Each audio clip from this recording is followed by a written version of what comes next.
You've probably seen it before, right? That sudden, intense explosion of emotion, just pure rage. But what if I told you that two outbursts that look exactly the same on the outside could be driven by completely opposite feelings on the inside? Yeah, on the surface, it looks like a tantrum, but underneath, it could actually be terror. And that's the huge difference we're going to break down right now. I mean, from the outside, all you see is the firestorm.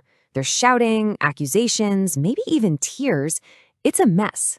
And just by looking at the behavior, it's pretty much impossible to tell what's really fueling it. It's a classic case, really, of the same exact action coming from two wildly different places.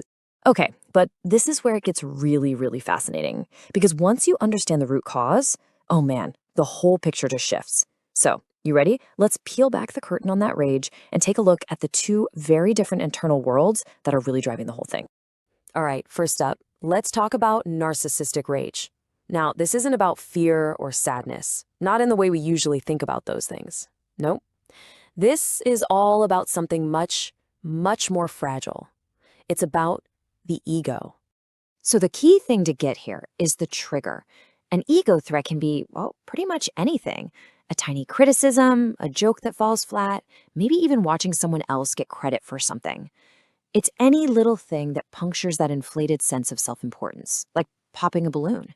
It challenges that whole reality they've built up, where they are superior to everyone else. And if you could listen in on the internal monologue, it would sound a lot like this. The feeling at the core of it all isn't fear, it's just pure indignation. It's this profound sense of shock that someone, anyone, would have the audacity to question them, to question their perfection or their authority. It feels like a personal attack on their very existence. You know, the psychologist Dr. Ramani has this really powerful metaphor for it. The whole reaction is basically like a mean-spirited, spoiled child who just got told no for the very first time. See, the tantrum isn't about being afraid of losing something. It's about pure outrage that the world for 1 second isn't bending to their will. Okay, so now let's flip the coin and look at the other side. Here, we're diving into an emotional reaction that's often connected with borderline personality disorder, or BPD. And what you're about to see is that the trigger, it's on a whole other planet. So for someone with BPD, this trigger has nothing to do with superiority. It's all about survival.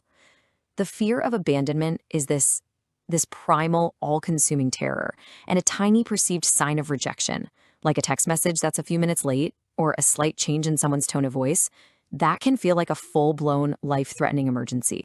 And just listen to the difference here. Remember that how dare you? This is the polar opposite. The internal monologue isn't outrage, it's pure, raw desperation. It's a vulnerable plea. That emotional outburst you see on the outside, it's a frantic, last-ditch attempt to stop the worst possible thing from happening, being left all alone. And the metaphor here is just as powerful, but so different. We're not talking about a spoiled child anymore. Now we're talking about a frightened, helpless infant.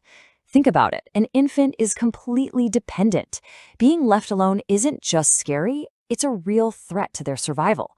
And that captures the sheer panic and the helplessness that's fueling this emotional storm. Okay, so we've looked at both sides of this. Now let's put them right next to each other, because this is where the difference really, really pops. Just look at this breakdown side by side. Over here with narcissism, everything is filtered through the ego. The trigger, a threat to their superiority. The reaction, that spoiled child's tantrum. And that core question bubbling up inside is, how dare you? Now look over here at the BPD reaction. It's all filtered through attachment and fear. The trigger is the fear of being abandoned. The reaction is the terror of a frightened infant. And the core plea is, don't leave me. It's literally tantrum versus terror.